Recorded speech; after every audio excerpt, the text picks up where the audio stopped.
Well, I've finally bought a dashcam for my MG ZS EV, and it's not a Nextbase. Here it is, the Durite 4K dashcam.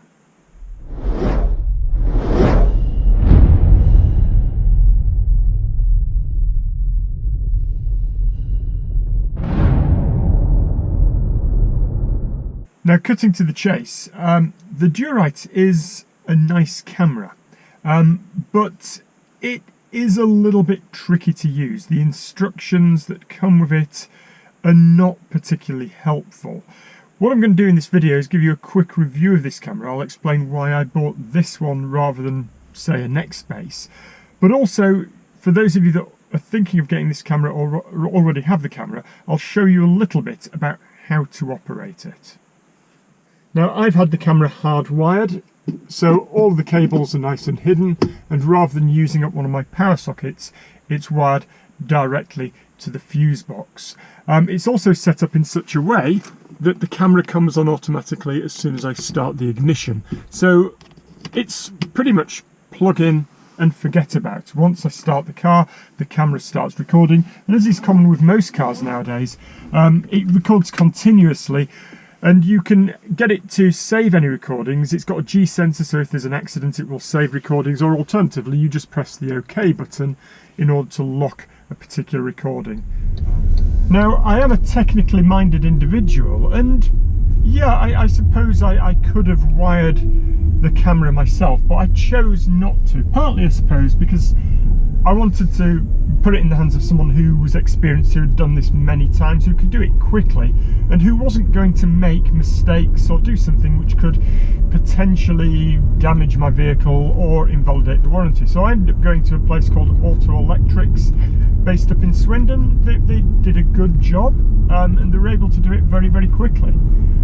So I'm pleased with the service they offered. Yes, it cost a bit of money, but I think it was money well worth spending. The cables have all been nicely tucked away, other than the two that come down to the camera itself, one of which leads to the power and one goes to the rear view camera. And going to the back of the car, the rear camera is fairly discreet, with just a small single wire leading to the camera itself. Now, when I was choosing a dash cam, I had looked quite a lot at the Nextbase cameras, which pretty much are the industry standard. They're what most people go for. And I was about to buy one, and then I chatted to a couple of people who suggested that I give the Durite cameras a look. There's nothing wrong with the Nextbase. They're very good cameras, and the people were very keen to point that out. It was simply an alternative rather than something that they felt was necessarily any better. Now, the Durite is a 4K camera, but being honest, you only get 4K recording if you're using the front camera on its own. I've got it plugged in along with a rear-facing camera, and when you do that, it records in full HD. That's 1080, but it is 1080 for both the front-facing camera and the rear. The camera isn't cheap.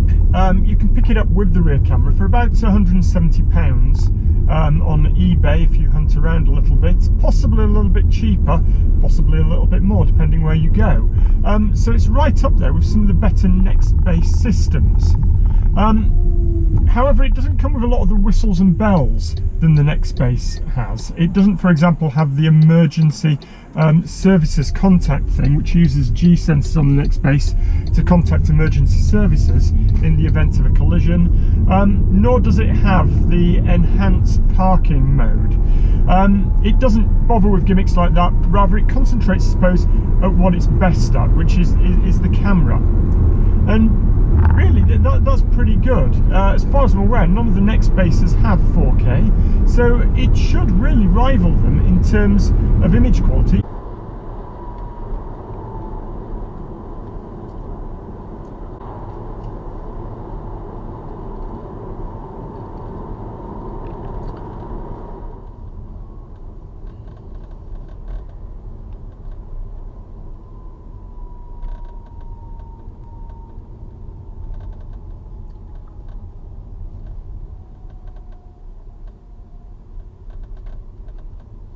The size of the camera means that from my head position, it's nicely hidden there behind the rear view mirror, and hence doesn't add to any blind spot.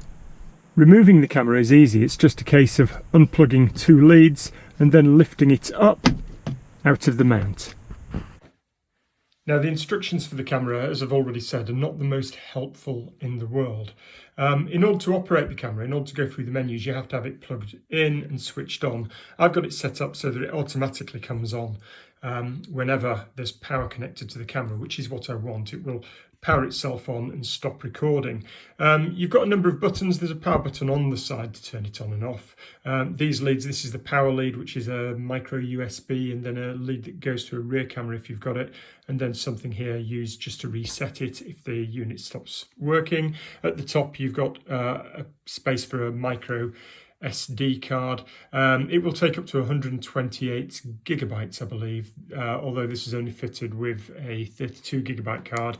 And then on the front you've got a menu button. This is to cycle through displays. Normally when it's connected to my rear camera, if I press that, it will show me each display alternatively, the front camera, the rear camera, and then both together. If you don't have a rear camera, it just turns the display on and off. This button can be used for starting and finishing recording. So if I press it now, it will start recording. A little red light appears, and if I press it again, it stops recording. And this turns the microphone on and off. This button here is to access the menus, and then you've got an OK button. Whilst you're recording, if you press OK, as already mentioned, it will lock a recording in place so that you don't lose it. Otherwise, once the memory card is full, it will start writing over the oldest files. Going into the menu, if I press the button, it prompts you for a password. The password, the world's most obvious password ever, is 1234 by default. You can change that in the menu. To enter the password, you use the rec and the mic button, which are up and down arrows. So it's going to be 1, and then I press the menu button to move on to the next item. 2, 3, and once it's entered, I press OK, and that brings me into the menu.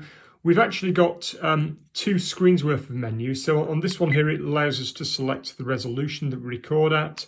You can also select how long you want each clip to be. So it breaks you, rather than recording continuously as one file, it breaks it up into individual files. Each one in this case set to 1 minute, but they can be set up to 5 minutes in duration. That's a pretty standard thing. You can turn on HDR, alter the exposure if you want. There is an option to record audio. I've got audio on so that when I complain and swear at other drivers, you can hear me. The date stamp, likewise, I've got on. GPS, it just allows you to select what units you want, so I've got it set up for miles per hour. The G sensor, this is just set to medium sensitivity. Sorry, let me put it back to medium. Time-lapse record is if you're wanting to do a recording of a long journey, you can use time-lapse just in order to speed everything up so it uses less memory. It's probably not suitable though if the primary purpose of your Dashcam is to record incidents, because it may not capture the most important bit. And then you can use this bit here to turn the Wi-Fi on and off. If I press the memory button again, let me just go up to the top of this menu, it will take me on to the next menu. Oops, sorry, it took me out for some reason. So let me do this again.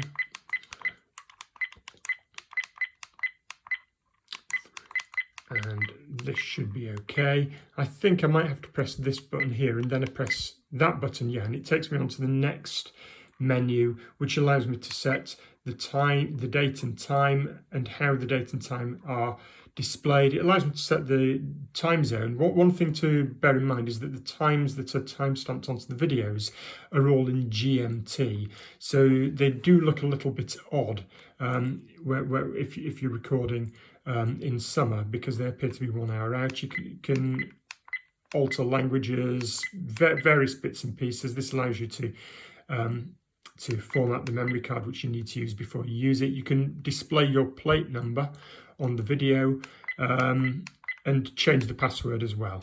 So you've got all of those things that you can do in the menu. Now, the easiest way to connect to the camera is to use Wi-Fi. So to enable the Wi-Fi, I'm going to use this button here, and I press and hold it for about 3 seconds. And what should happen is, yeah, it's brought up the Wi-Fi network, and here it gives me the address of the network and also the password, which once again is highly original, 12345678.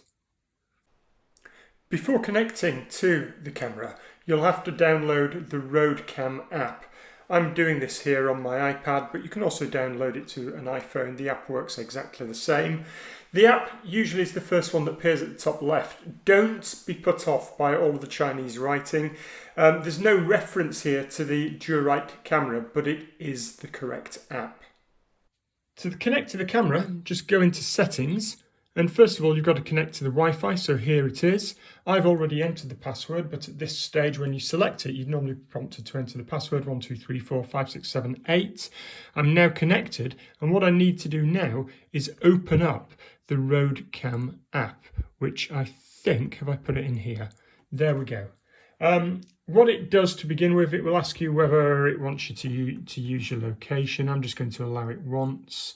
And then at the bottom, we need to select an option to add recorder. It searches for available cameras, and as you can see, it's opening preview, and it has found the camera, and here we go. At the moment, it's giving a live feed of whatever the camera looks at. Here we go.